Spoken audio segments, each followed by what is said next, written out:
Hello and welcome to FinExtra. I'm Hannah Wallace, and today I'm joined by Saunders Calvert of Thomson Reuters.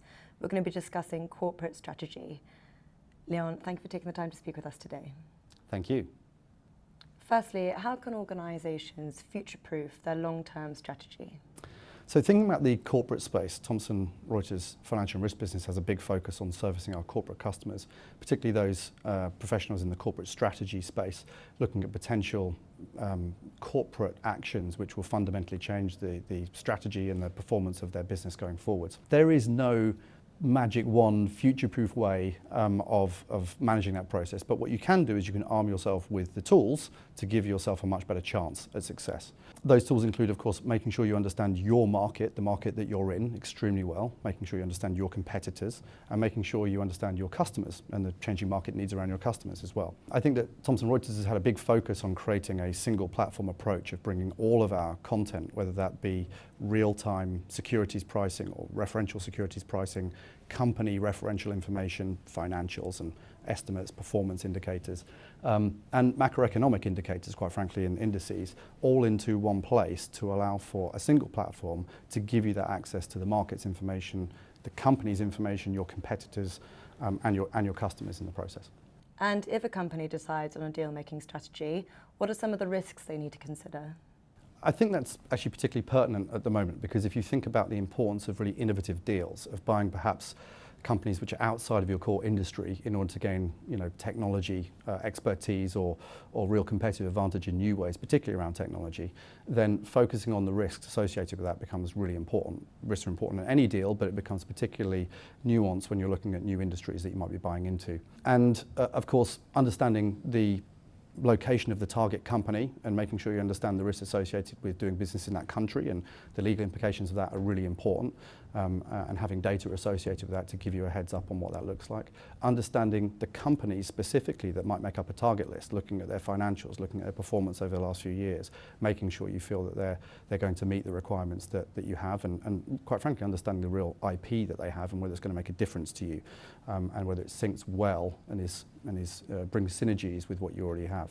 Finally, there's a really important part of the due diligence process, which I think Thomson Reuters is very well positioned to support, which is really looking at the enhanced due diligence process around the beneficial owners, the ultimate beneficial owners associated with the companies that you're looking at acquiring, making sure that there aren't individuals which are on sanctions lists, PEPs and sanctions lists, that kind of thing, and really doing a deep dive on those organizations so that you can be sure that when you're doing business with them, particularly if you're going to acquire them in something really strategic, then you know what you're getting yourself in for, and there's no sort of secrets, hidden under the rocks there. And finally, we hear how disruptive technology might negatively impact a company, but how by embracing data and technology might help the success of a company's long-term strategy.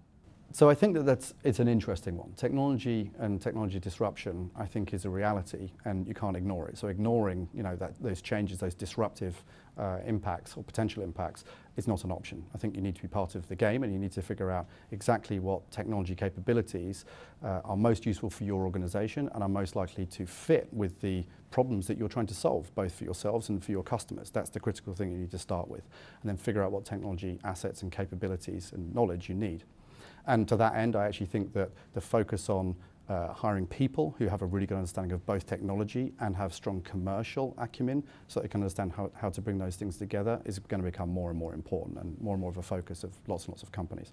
I think that the focus on the open platform approach, which Thomson Reuters has, of really allowing other fintech providers to bring them to the platform, bring them to the power of the Thomson Reuters platform and get to our customers effectively, see us as a channel to market, I think is really, really important, because there are going to be lots and lots of players in this fintech space. No one quite knows who's going to succeed and who isn't, but certainly making sure that we've created that ecosystem to allow for access to those parties, to those all those different types of really interesting fintech companies is really, really important part of the process.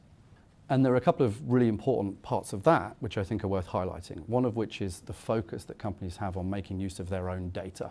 And indeed, they often need third-party data to really bring that to life. So they've got lots of information themselves about their own customers, about their own markets, which they've collected themselves, and need third-party data and need to commingle that all in one place, whether that's around customer relationship management systems, CRM systems, or indeed outside of that. I think that focus on making sure you can make the most out of your data, generate insight, especially from lots of unstructured textual data, becomes really, really important to helping make decisions.